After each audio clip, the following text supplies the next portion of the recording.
Siku moja niliweza kumtembelea babu yangu nyumbani kwake. Babu yangu alikuwa mtu maarufu hapo mtaani. Alikuwa anaitwa Juma Pea.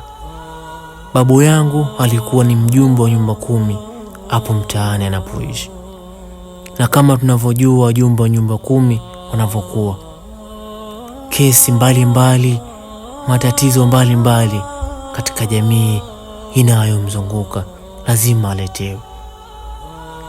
Siku hiyo niliyoenda mimi ilikuwa ni kama bahati vile ya kushuhudia mkasa huu. Nilimkuta mama mmoja akimweleza babu, Mzee Pea, Mzee Pea, nimekuja kwako na shida. Mzee, naomba uende kuongea na ndugu zangu. Nimechoka kufanyiwa baya. Maana hakuna hata siku moja ambayo niliwahi mimi kuwafanyia baya. Lakini kwenye hili mzee, moyo wangu umekuwa mweusi. Naomba mzee, ukaongee nao. Uambie kuwa binti yao nimechoka manyanyaso.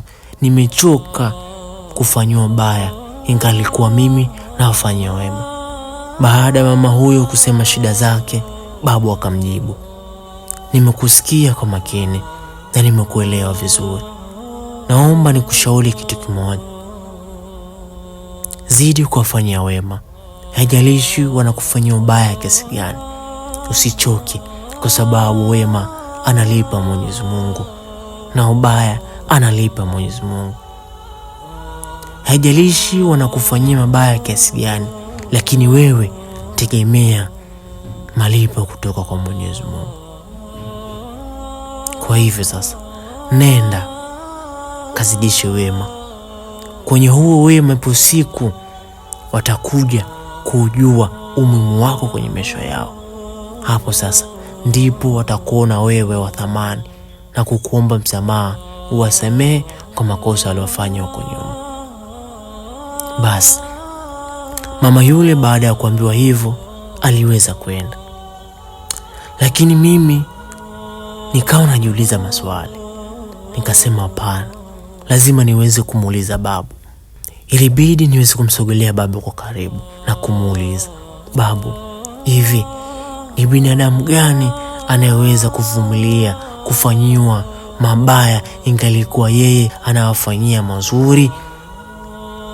Binafsi majibu ambayo yule mjibu yule mama sikuweza kupendezwa nayo, kwa sababu nilikuwa nategemea kwamba nitakuja kuongea na hao ndugu zako. Lakini babu uliweza kumjibu tofauti. Baada ya kusema hayo, babu akabaki na cheka tu. Baada ya kumaliza kucheka, babu akaniambia, mjukuu wangu, lazima utumie busara na hekima kumwelimisha mtu. Nikamwambia babu, sawa babu, busara na hekima itatumika, lakini ulivyomjibu ni sawa. Babu akaniambia, subiri nikusimulia hadithi hii.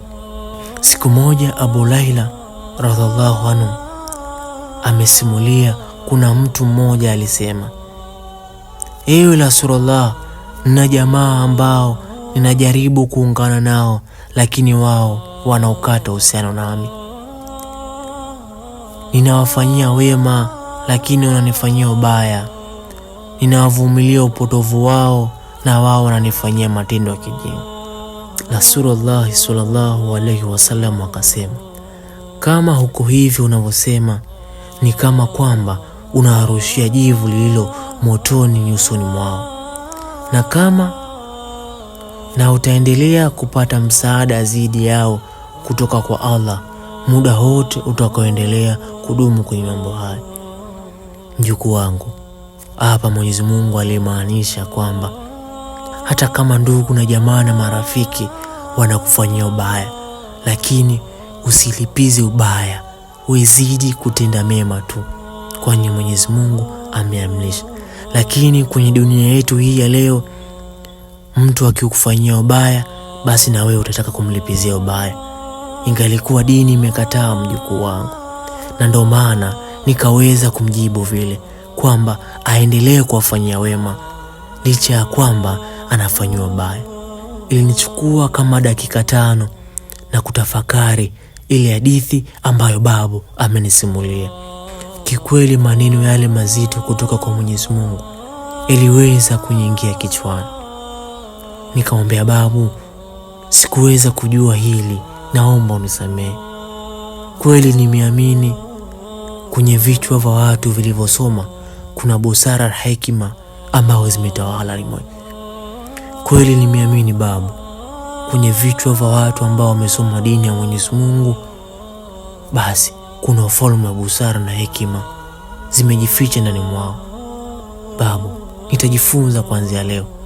Nitatenda wema ingalikuwa nitafanywa baya, na sitotegemea kulipiwa wema ambao nilofanya, kwani nitakuwa na imani thabiti ya kutegemea malipo ya wema wangu kutoka kwa Mwenyezi Mungu.